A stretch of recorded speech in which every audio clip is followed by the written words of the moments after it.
Hello students, my self सी डिम्पड़ांगी। आज हम लोग SA 530 करेंगे, ऑडिट सैम्पलिंग। जब मैंने आपको पढ़ाया था 500, तो मैंने बताया था कि बहुत सारे मीन्स होते हैं available to the auditor for selecting item for testing, of which audit sampling is one. Means बहुत सारे होते हैं हम लोग को ऑडिट एविडेंस ऑब्टेन करने के लिए, टेस्टिंग करने के लिए। थ्रू टेस्टिंग हम लोग ऑडिट एविडेंस ऑब्टेन करते हैं, तो बहुत सारे मीन्स हम लोग के पास अवेलेबल होते हैं कि हम लोग टेस्ट कर सके किसी आइटम को।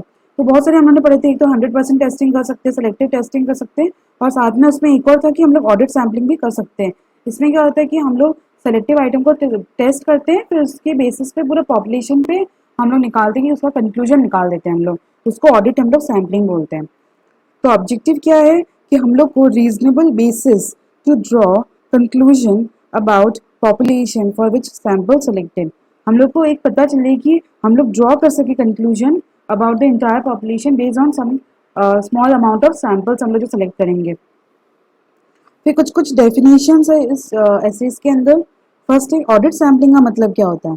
ऑडिट सैम्पलिंग में क्या होता है कि हम लोग क्या करते हैं, ऑडिट प्रोसीजर अप्लाई करते हैं to less than 100% of the item, क्योंकि 100% testing is not possible within population such that all sampling units have chance of selection to provide auditor draw conclusion about entire population। सबको chance मिलेगा सब item को selection के लिए, और जिससे auditor एक कंक्लूजन ड्रॉ कर पाएगा। तो इसमें सैम्पलिंग रिस्क क्या होता है।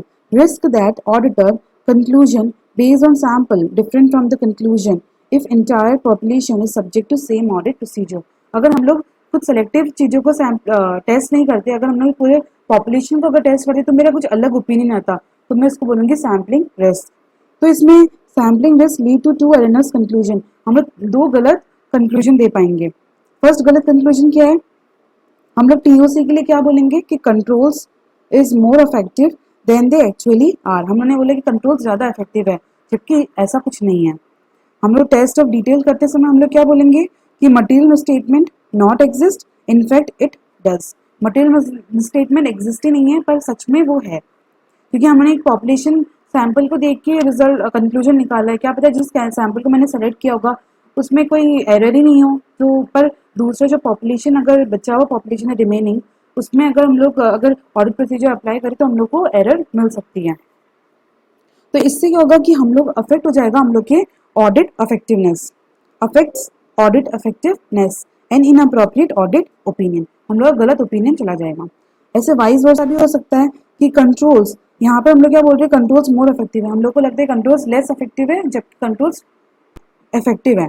ये वाइस वर्सा भी हो सकता है। और यहाँ मटेरियल मिसस्टेटमेंट नॉट एग्जिस्ट हम लोग को मिला था, तो यहाँ वाइस वर्सा में क्या मटेरियल मिसस्टेटमेंट हम लोग को मिला है पर इनफैक्ट वो नहीं है। तो हम लोग का क्या होगा कि अफेक्ट करेगा हम लोग का audit efficiency and lead to additional. हम लोग को ज़्यादा से ज़्यादा काम करना पड़ेगा, क्योंकि हम लोग यहाँ पर कंट्रोल्स पे विश्वास ही नहीं कर रहे हैं, और यहाँ मटेरियल मिसस्टेटमेंट हम लोग को लगता है पर सच में है नहीं।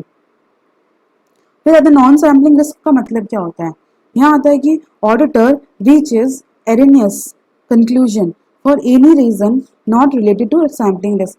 सैम्पलिंग रिस्क की वजह से उसने गलत कंक्लूजन ड्रॉ नहीं किया है। एग्जाम्पल, अगर उसने गलत इनअप्रोप्रिएट ऑडिट प्रोसीजर परफॉर्म किया, misinterpretation of audit evidence and failure to recognise misstatement, तो ये this is not due to the sampling risk, this is due to some other risk, तो उसको बोलेंगे non sampling risk. फिर आता है statistical sampling. Statistical sampling में following characteristics होते हैं। फर्स्ट हम लोग random selection of sample item करते हैं, कोई भी उठा लेते हैं कोई भी आइटम को, और हम लोग यूज़ करते हैं probability theory to evaluate sample results. तो ये दो कैरेक्टरिस्टिक्स है स्टैटिस्टिकल सैम्पलिंग का। तो अगर अदर देन फॉलोइंग कैरेक्टरिस्टिक, अगर ये दोनों कैरेक्टरिस्टिक्स नहीं हो तो हम लोग उसको बोलेंगे नॉन स्टैटिस्टिकल सैम्पलिंग। फिर आता है स्ट्रैटिफिकेशन। इसका मतलब क्या होता है स्ट्रैटिफिकेशन का, डिवाइडिंग पॉपुलेशन इनटू सब population each of which is a group of sampling unit having similar characteristics. Example, जैसे बहुत सारे स्टूडेंट्स हैं, तो कोई अकाउंट्स है, कोई केमिस्ट्री लेके रखा हुआ है, कोई फिजिक्स लेके रखा हुआ है, कोई बायो लेके रखा है, तो हम लोग जो भी जैसे बायो के जो भी स्टूडेंट्स हैं उनको एक साथ कर लिया, फिजिक्स के वालों को एक साथ कर लिया, तो हम लोग क्या करें डिवाइड करें पॉपुलेशन को, बहुत बड़ी पॉपुलेशन को सब पॉपुलेशन के अंदर फिजिक्स केमिस्ट्री बायो में अलग अलग स्टूडेंट्स को, each of which is a group of sampling unit, उसमें सैम्पलिंग यूनिट्स है जो कि एक सिमिलर कैरेक्टरिस्टिक्स है, सब बायो वाले सब फिजिक्स वाले। फिर आता है कि tolerable miss statement. Tolerable means कितना हद तक हम लोग सहन कर सकते हैं, कितना मिस स्टेटमेंट हम लोग सहन कर सकते हैं, तो tolerable miss statement. Monetary amount set by auditor seek to obtain appropriate level of assurance that monetary amount not exceed by actual misstatement. Example मैंने सोचा कि 60,000 से ऊपर का मिस स्टेटमेंट नहीं होना चाहिए, तो मैं 60,000 तक का ही मिस स्टेटमेंट टॉलरेट कर सकती हूँ। तो हम लोग क्या करेंगे, monetary amount set by the auditor क्या है, 60,000। Seek to obtain appropriate level of assurance that monetary amount not exceeded by, जो 60,000 है वो एक्सीड नहीं होना चाहिए by actual misstatement. Means 80,000 actual misstatement 80,000 नहीं होना चाहिए, 90,000 नहीं होना चाहिए, 60,000 के ऊपर नहीं होना चाहिए। सेम अमाउंट और से amount lower than performance materiality. ये मैं आपको बताया था परफॉर्मेंस मटेरियलिटी क्या होता है। तो ये जो टॉलरेबल मिस स्टेटमेंट होता है ये कम भी हो सकता है या फिर इसके बराबर भी हो सकता है परफॉर्मेंस मटेरियलिटी के। Tolerable rate of deviation from prescribe internal controls set bye auditor seek to obtain appropriate level of assurance that rate not exceeded by the actual rate। हमने सोचा है कि 6% तक का मैं इंटरनल कंट्रोल्स में अगर कुछ डेविएशन आ जाता है तो मैं उसको ठीक है टॉलरेट कर सकते हैं हम लोग, पर अगर 8% हो गया एक्चुअल में तो ये टॉलरेट नहीं है। तो हम लोग इसलिए रेट सेट करते हैं कि वो एक्चुअल रेट से बढ़े ही नहीं ज़्यादा, एक्चुअल रेट टॉलरेबल रेट से ज़्यादा नहीं होना चाहिए। फिर आता है कि characteristics of the population. Characteristics of the population, stratification means वो ग्रुप में डिवाइड करना with the same similar characteristics. तो ऑडिटर क्या करता है, ऑडिटर स्ट्रेटिफाई करता है पॉपुलेशन बाय डिवाइडिंग इनटू सब population having identifying characteristic, having similar characteristic में हम लोग उसको डिवाइड कर देते हैं। It reduces variability of item, variability बहुत कम हो जाता है आइटम के अंदर विद इन ईच स्ट्रेटम। जो भी हमने जैसे बायो ईच स्ट्रेटम मीन्स जैसे बायो केमिस्ट्री, उसमें बहुत वेरिएबिलिटी क्या हो जाएगी, कम हो जाएगी क्योंकि सब एक ही स्टूडेंट्स हैं। सैंपल साइज फिर क्या होगा, रिड्यूस हो जाएगा विदाउट इंक्रीजिंग सैंपल रिस्क। तो हम लोग का सैंपल रिस्क बढ़ेगा नहीं, अब सैंपल रिस्क नहीं भी बढ़ेगा और साथ में हम लोग का सैंपल साइज भी हम लोग रिड्यूस कर सकते हैं। Often stratified by monetary value, हम लोग ज़्यादातर कैसे स्ट्रेटिफाई करते हैं, मॉनेटरी अमाउंट से मतलब स्ट्रेटिफिकेशन करते हैं हम लोग थ्रू कितना अमाउंट 1 लाख 2 लाख इस तरह से हम लोग उसका मॉनेटरी वैल्यू के थ्रू हम लोग मतलब करते हैं, स्ट्रेटिफाई करते हैं। मीन्स 1 लाख से लेके 2 लाख तक के जो भी वाउचर्स होंगे वो एक ग्रुप के अंदर होंगे, 0 से लेके 1 लाख तो एक ग्रुप के अंदर होंगे। तो ऐसे हम लोग स्ट्रेटिफिकेशन करते हैं ज़्यादातर थ्रू मॉनेटरी वैल्यू। तो greater audit efforts to larger value, ज़्यादा ऑडिट एफर्ट हम लोग कहाँ अप्लाई करते हैं, जो ज़्यादा अमाउंट का, जैसे 1 करोड़ का अगर हुआ 1 करोड़ से लेके 2 करोड़ तो इस पर हम लोग ज़्यादा फोकस करेंगे।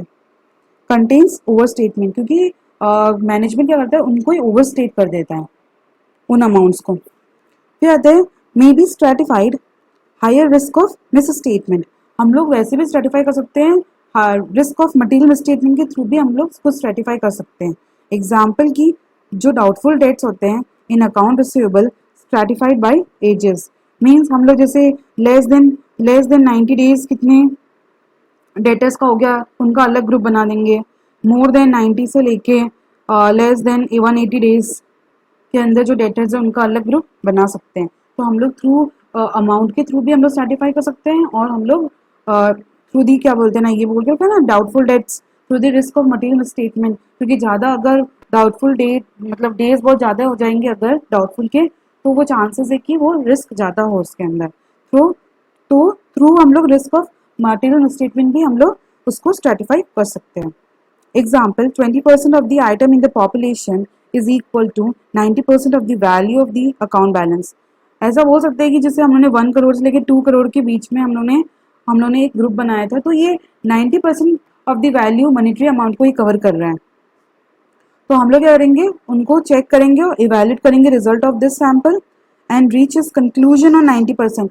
तो उन 90% पे हम लोग कंक्लूजन निकालेंगे सेपरेटली उन 10% से, separately on from the 10% on which further sample और consider in material.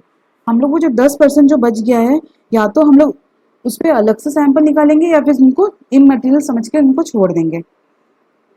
If class of transaction or account balance divided into strata, misstatement projected for each stratum separately. हम लोग separately हम लोग अलग अलग करके फाइंड आउट करेंगे हर एक एक का जो भी क्या बोलते हैं ना हम लोग को रिजल्ट फाइंड आउट करना है. Misstatement projected misstatement for each stratum then combine. जैसे मैंने सोचा कि अलग अलग class of transaction account balance का उन्होंने अलग अलग निकाल दिया, फिर प्रोजेक्ट किया कि इसका कितना मिस स्टेटमेंट हो सकता है, तो ऐसे अलग अलग का निकाला है तो उसको हम लोग क्या कर देंगे, मिक्स कर देंगे, कंबाइन कर देंगे when considering possible effect of miss statement on total class of transaction और अकाउंट बैलेंस.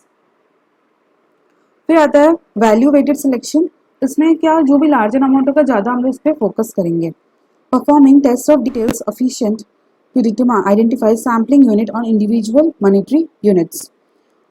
अलाउ हम लोग क्या करते हैं, मॉनिटरी आइटम पे हम लोग अलग से परफॉर्म करते हैं टेस्ट ऑफ डिटेल्स.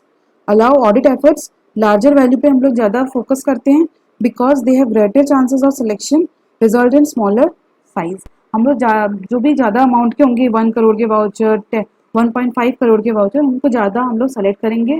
तो इससे क्या होगा, क्योंकि ये अमाउंट बहुत ज़्यादा होते हैं तो इनके वाउचर्स वगैरह भी कम होते हैं तो हम लोग को कम सिलेक्शन करना पड़ सकता है, इसलिए हम लोग का सैम्पल साइज भी कम हो जाएगा. फिर आता है सैम्पल साइज. सैम्पल साइज कितना लेंगे हम लोग. अब आता है sample size. Example of factors influencing sample size for TOC. जैसे 1000 यूनिट्स है, अब इसमें से कितना मेरे को सैम्पल सेलेक्ट करना है तो ये सैम्पल साइज बोलते हैं उसको. मेरे को 50 सेलेक्ट करना है, मेरे को 75 सेलेक्ट करना है, तो कुछ एग्जांपल्स हैं. Examples of factors influencing sample size for TOC. अगर मैं TOC करी तो मुझे कितना सैम्पल साइज सेलेक्ट करना चाहिए. Increase risk assessment take into account relevant controls. मैंने कंट्रोल्स पे ज़्यादा भरोसा किया है अगर तो. More assurance from operating effectiveness of control lower auditor assessment of risk of material statement will be. मैंने क्या किया, ज़्यादा भरोसा किया है टेस्ट ऑफ कंट्रोल्स पे, तो मुझे क्या करना पड़ेगा, लार्जर सैम्पल साइज सेलेक्ट करना पड़ेगा फॉर द TOC. तो इंक्रीज सैम्पल साइज. फिर the greater reliance on operating effectiveness of control, greater TOC करना पड़ेगा एंड देयरफॉर सैम्पल साइज. मैं क्या कर रही हूँ, मैं सोच रही हूँ मैं सब्सटैंसिव प्रोसीजर नहीं करके TOD वगैरह सब्सटैंटिव एनालिटिकल प्रोसीजर मैं क्या करती हूँ, कंट्रोल्स पे ज़्यादा विश्वास करती हूँ. तो मैंने कंट्रोल्स पे ज़्यादा विश्वास किया है तो मुझे सैम्पल साइज कंट्रोल्स के लिए बढ़ाना पड़ेगा. Increase tolerable rate of deviation.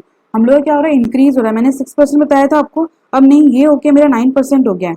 तो मेरा क्या होगा कि मैं ज़्यादा अब टॉलरेट कर पा रही हूँ रेट ऑफ डेविएशन को, तो मेरा क्या होगा, डिक्रीज हो जाएगा सैम्पल साइज, मुझे कम लेना पड़ेगा. लोअर टॉलरेबल रेट अगर लोअर हो जाता है 3% हो जाता है तो मेरे को क्या करना है, सैम्पल साइज को बढ़ाना पड़ेगा. फिर आता है increasing expected rate of deviation. मुझे लगता है कि जो डेविएशन है एक्चुअल और जो मैं टॉलरेट कर सकती हूँ उनके बीच में डेविएशन बहुत ज़्यादा बढ़ रहा है, तो मैं क्या करूँगी, अपना इंक्रीज कर दूंगी अपने सैम्पल साइज को. Higher rate of deviation larger sample size so that auditor is in position to make reasonable estimate of actual rate of deviation. Factors auditor consideration of expected rate of deviations are understanding. वो कैसे पता करता है कि expected rate of deviation से उसका actual rate of deviation, उसको लग रहा है कि expected rate of deviation बहुत ज़्यादा हो जाएगा, तो उसको कैसे पता चलेगा expected rate of deviation के बारे में. वो अंडरस्टैंड करेगा बिजनेस को. Change in personal result of audit procedure applied in prior period. तो वो क्या करेगा, अपना सैम्पल साइज को वो बढ़ा देगा. Increase in desired level of assurance that tolerable rate of deviation not exceed actual rate. जो एक्चुअल उसको ज़्यादा एश्योरेंस चाहिए कि जो भी टॉलरेबल रेट उसने सेट किया है वो एक्चुअल रेट ज़्यादा नहीं हो जाना चाहिए टॉलरेबल रेट से. तो मैं क्या करूँगी, इंक्रीज कर दूंगी सैम्पल साइज को. अगर ज़्यादा मेरे को एश्योरेंस चाहिए होगा तो मैं क्या करती जाती हूँ, मैं हर वक्त इंक्रीज करती जाती हूँ. Increasing number of sampling unit. अगर वही 1000 मैंने बताया था सैम्पलिंग यूनिट, ये 1500 हो जाता है तो ये कोई ज़्यादा फर्क नहीं पड़ता है, सैम्पल साइज पे नेग्लिजिबल इफेक्ट होता है. फॉर लार्जर पॉपुलेशन अगर बढ़ भी जाता है सैम्पल यूनिट्स तो actual size of the population little effect on sample size, ज़्यादा इफेक्ट पड़ता नहीं है. पर अगर कोई स्मॉल पॉपुलेशन है, ऑडिट सैम्पलिंग सही नहीं होता स्मॉल पॉपुलेशन के लिए as efficient as means of obtain as alternative means of to obtain audit और सफिशिएंट अप्रोप्रिएट ऑडिट एविडेंस। ये लोग बोल के देखिए ऑडिट सैम्पलिंग अच्छा नहीं होगा, इसके लिए आप कोई ऑल्टरनेटिव मीन्स अप्लाई करो। फिर आता है कि example of factors influencing sample size for TOD. TOD करते समय हम लोग सैम्पल साइज पे कौन कौन से फैक्टर अफेक्ट करते हैं। अगर यही सेम ऑडिटर अगर क्या करता है, इंक्रीज करता है assessment of risk of material miss statement, उसको लगता है कि risk of material miss statement ज़्यादा है, तो वो क्या करेगा, इंक्रीज कर देगा अपने सैम्पल साइज को। क्यों करेगा? Higher assessment, higher sample size needed, auditor assessment of risk of material misstatement affected by inherent risk and control risk। ROM कैसे बनता है? inherent risk into control risk। तो ये दोनों को मिला के रिस्क ऑफ मटेरियल मिसस्टेटमेंट बनता है। तो और जैसे ऑडिट रिस्क कैसे बनता है?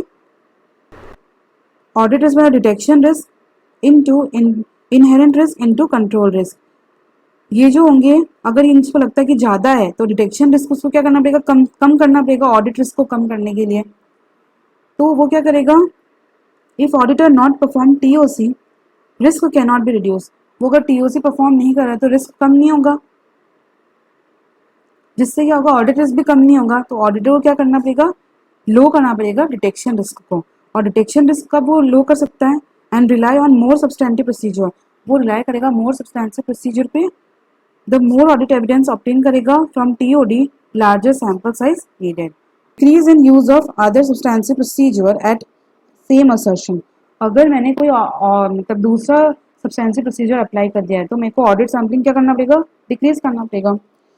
More auditor rely on other substantive procedure, TOD और substantive analytical procedure, less assurance auditor required from sampling। वो इतना ध्यान नहीं देगा सैम्पलिंग पे and therefore smaller sample size वो select कर लेगा। Increase desired level of assurance that tolerate misstatement not exceeded by the actual। तो ये मैंने बताया था सेम, इंक्रीज कर देगा वो सैम्पल साइज को। Increase in tolerable miss statement, उसका टॉलरेबल मिस स्टेटमेंट सहने की क्षमता वो उसकी बढ़ रही है तो वो क्या करेगा, डिक्रीज कर देगा। अगर वही उसकी सहने की क्षमता बहुत कम है कि मैं ज़्यादा से ज़्यादा टॉलरेबल मिस स्टेटमेंट को मैं इतना नहीं मतलब लोअर करना चाहता हूँ मैं टॉलरेबल मिस स्टेटमेंट को, तो वो क्या करेगा, अपने सैम्पल साइज को वो लार्ज कर देगा। Increase amount of misstatement auditor expect to find in the population। तो वो क्या करता है, वो चाहता है कि मेरे को बहुत ज़्यादा मिस स्टेटमेंट मिले और उसको लगता है कि बहुत मिस स्टेटमेंट मिलेगा मुझे पॉपुलेशन के अंदर। तो वो कैसे फाइंड आउट कर सकेगा मोर पॉपुलेशन के अंदर मिस स्टेटमेंट, वो क्या करेगा, अपना इंक्रीज कर देगा। Larger amount of miss statement expect, उसको लगता है कि मिस स्टेटमेंट बहुत ज़्यादा मिलेगा मुझे, तो वो क्या करेगा, लार्जर सैम्पल साइज नीडेड। तो उसको लगता है अगर कि इसको ज़्यादा मिलेगा मिस स्टेटमेंट, तो वो क्या करेगा, लार्जर सैम्पल साइज को इसको चाहिए होगा। Factors auditor consideration of expected misstatement include extent to which item value are determined subjectively, result of RAP, TOC applied in prior period and other substantive procedure। तो ये same है तो आप क्या करोगे, इंक्रीज कर दोगे इसके अंदर। फिर आता है stratification of population when appropriate. मैंने आपको बताया था स्ट्रेटिफिकेशन करने से क्या होता है, हम लोग को कम सैंपल साइज सेलेक्ट करना पड़ता है जिससे सैम्पलिंग रिस्क भी हम लोग की कम हो जाती है। डिक्रीज सैम्पलिंग रिस्क कम भी हो जाती है और साथ में हम लोग को सैम्पल साइज भी हम लोग का कम हो जाता है। When there is a wide range in monetary size of the item in the population useful to stratify population. आप क्या कर दो, स्ट्रेटिफाई कर दो 1 करोड़ से लेकर 2 करोड़, मैंने आपको बताया अलग चीज़। इसके बाद क्या करें, aggregate of sample size from strata generally lower than sample size would be if अगर वो required to attend given level of sampling is had sample drawn from the whole population। तो मेरा सैम्पल साइज अगर मैं हर एक strata से मैं अगर सैम्पल साइज सेलेक्ट करती हूँ तो वो सैम्पल साइज कम होगा जब अगर मैं पूरे के पूरे पॉपुलेशन को एक साथ मैं अगर उसमें से सेलेक्ट करूँ कोई सैम्पल को। तो number of sampling unit in the population negligible effect होता है। For larger population size of population little effect on sample size, but for small population audit sampling क्या होगा, नॉट एफिशिएंट होता है बिकॉज ऑल्टरनेटिव मीन्स ज़्यादा efficient होते हैं। However when using monetary unit sampling, ये मॉनिटरी यूनिट सैम्पलिंग क्या है, सेम वैल्यू वेटेड सैम्पलिंग मैंने जो पढ़ाया था आपको कि हम लोग लार्जर अमाउंट पे ज़्यादा फोकस करते हैं। पर अगर हम लोग मॉनिटरी यूनिट सैम्पलिंग यूज करेंगे, increase in monetary value, increase sample size, तो यहाँ पर अगर सैंपल साइज सैम्पलिंग यूनिट बढ़ते हैं, वो भी सैम्पलिंग यूनिट किसके, लार्जर अमाउंट के, तो वो क्या होगी, मॉनिटरी यूनिट सैम्पलिंग के अंदर वो आ जाएंगे, तो जिससे क्या होगा, मेरा सैंपल साइज बढ़ जाएगा। Unless offset by proportional increase in materiality, अगर मैं मटेरियलिटी को अगर बढ़ाती नहीं हूँ, अगर मैंने जैसे मैंने क्या बोलते ना 7 लाख मैंने मटेरियलिटी अमाउंट सेट करके कि 7 लाख के ऊपर ऊपर सब मैं वाउचर सेलेक्ट करूंगी, तो अगर 7 लाख के ऊपर ऊपर मैंने सेलेक्ट किया है, तो जो भी 8 लाख वाला वाउचर्स होगा मेरे पास आ जाएगा 8 लाख 80 लाख, जो भी वाउचर्स है तो वो आ जाएंगे मॉनिटरी यूनिट सैम्पलिंग के थ्रू, क्योंकि हम लोग लार्जर अमाउंट ऑफ सैम्पलिंग को ले रहे हैं। पर वही 7 लाख को मैंने क्या किया, इसको 8 लाख कर दिया, तो अब 8 लाख वाला वाउचर नहीं आएगा, तो ये ऑफसेट हो जा रहा है, ऑफसेट हो जा रहा है प्रोपोर्शनल इंक्रीज इन मटेरियलिटी से। तो ये लोग ने बोल रहे हैं कि अगर आप MUS इंक्रीज, जो मॉनिटरी यूनिट सैम्पलिंग होता है वो क्या करता है, इंक्रीज कर देता है आपके सैंपल साइज को, अनलेस कोई ऑफसेट ना कर दे आपके मटेरियलिटी अमाउंट को, आप अगर ऑफसेट ना कर दे उससे। Selection of item for testing, अब आप कैसे सैंपल सेलेक्ट कर सकते हैं। फर्स्ट है random selection, random number generators, example random number tables के थ्रू आप सबको चांसेस मिलता है इसके अंदर सिलेक्शन का, तो रैंडमली आप सिलेक्ट कर सकते हैं।